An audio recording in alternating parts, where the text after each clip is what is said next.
Hello everyone, welcome to our channel 2 Bits. From this video onwards, we will be discussing questions on the BFS pattern, also known as breadth first search. So in this video, we will discuss level order traversal in a binary tree. So what we need to do is, we are given the root of the tree and we need to traverse it level wise and return the output. For example, the root here is 3.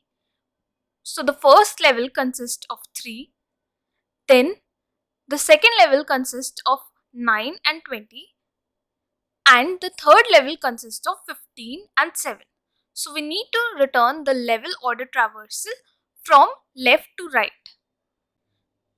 So while solving questions through BFS pattern, we make use of a data structure called queue. So we will be using queue to solve the level order traversal. So the queue data structure works in a first in first out manner, which means that we add the element from the rear and we delete the element from the front. So the first element that will be added to the queue will be deleted first. Now let's see how this works. So here we will make a queue, and the first thing that we will do is we will add the root of the given tree into the queue. So this will be our first step, that is, we will add the root of the tree into the queue. Then what we will do is, we will calculate the size of the queue. So at each step, the size of the queue represents how many nodes are there in the current level. For example, here, after adding the root, the size of the queue is 1. So that means that the current level has only one node.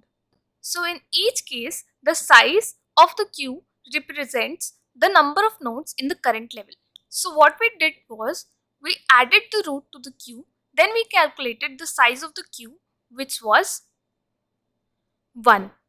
So we will iterate till 1 and we will follow these steps. So what we will do is, we will pop the front of the queue. So we pop 3.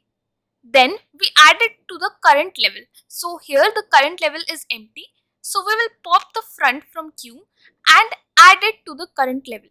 Then we will add the children of the current node that we just added here. So we will add the children of 3. We will check if it has a left child.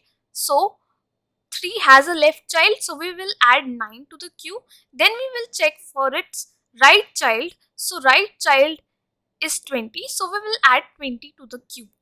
So we popped out 3, we added to the current level, then we add its children into the queue. So children of 3 were 9 and 20. We can easily find out the children through root.left and root.right, and we add the children into the queue. Now after we popped 3, our queue consists of 9 and 20, and we have 3 into the current level. So what we will do is, now we will add the current level to our answer. So our answer is an array and we will add the whole current level into our answer. Now we will repeat the steps 2, 3 and 4 till our queue is not empty. So our queue currently consists of 9 and 20, and we will repeat the steps 2, 3 and 4 till our queue is not empty. So again we will go to the step 2. We will calculate the size of the queue. So size of the queue here is 2. Then we will iterate till size. We will pop the front element. So front element here is 9. We will pop 9 and we will add it to the current level. We added 9 to the current level. Then we will check for children of 9. So 9 has no children. The left and right of 9 is null. So there will be no children added to the queue. So as the size was 2, we will repeat the step 3 twice. So again we will pop the front element, which is now 20. We will add it to the current level and we will add its children to the queue. So left of 20 is 15 and right of 20 is 7. So we add 15 and 7 to the queue. And then we will add the current level into our answer. So the current level consists of 9 and 20. So we add 9 and 20 to our answer. So our answer is currently 3 and then we have 9 and 20. So again we will check if our queue is empty or not. Our queue is not empty. So we will calculate the size. The size is 2 again. We will iterate till size. We will pop the first element, that is 15. We pop 15. We add it to the current level and we add children for 15. So there are no children. Left and right of 15 are null. So we will not add anything. As the size was 2, we will repeat the steps twice. Again, we pop the front element, we pop 7, we add it to the current level and we will check for its children. So 7 also has no children, the left and right of 7 are null, so we won't add anything to our queue. Then we will add the current level to our answer.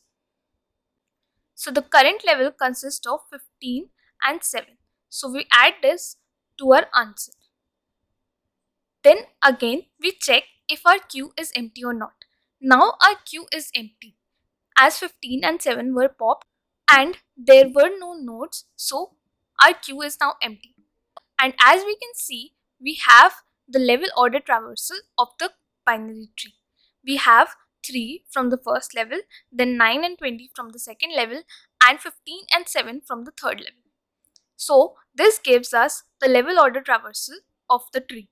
Now let's see the Python and C++ code for this particular solution. So in this solution, first what we do is we check if the root is already null or not. Because if the root is null, we cannot have any level order traversal. So we will simply return an empty array. Otherwise, we will make an answer array. Then we will make a queue. So here we have used dequeue. You can also use lists in Python. It will work the same. Then we will add root into our queue. That was the first step, to add root into the queue. Then we will repeat the following steps while queue is not empty. So the second step was to calculate the length of the queue. Here we have the size, which is the length of the queue. Then we will take a current level, because in each case we need the current level to be empty. So we have declared it here, so that after each level it again becomes empty. So next we iterate till size. We pop the front element from the queue and store it in cur. Then we add the cur into the current level as we discussed. So we will add cur.val into the current level as we need to return the values of the node. Then we will check for the children of the current. We will check for the left and we will check for the right. And if there is a left child or a right child, we will add it to the queue. And once we have finished this iteration, we will add the current level into our answer as we have discussed. So this was the Python solution. So the time complexity for this solution is order of n, where n is the number of nodes in the tree as we are traversing for each node, and the space complexity in worst case is also order of n as we are using a queue to store the nodes, and in the worst case we can store all the nodes in the queue. Now let's see the C++ solution. So we declare a vector of vector answer, and if the root is null we simply return an empty array. So we return answer as it is currently empty. Then we take a queue and we push the root into the queue. Then we will iterate till the queue is not empty. We calculate the size and we declare a vector current level. Then we iterate till size.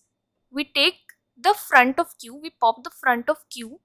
Then we will add the front of queue, that is current, into the current level. Then we will add its children into the queue as we discussed. So we will check if current has a left child and a right child, and if it has the left or right child, we will push it into the queue. After we finish iterating on the size, we will add the current level into our answer, and we will repeat these steps till the queue is not empty. And once the queue is empty, we will simply return answer. So this was our C++ solution. Again, the time complexity is order of n as we are traversing for each node, and the space complexity in worst case is also order of n, as we are using a queue which can store, in worst case, all the nodes of the tree. So this was our Python and C++ solution. The link for our Telegram channel is given in the description. Please join that. Thank you for watching. If you liked the video, then please tell us in the comment section.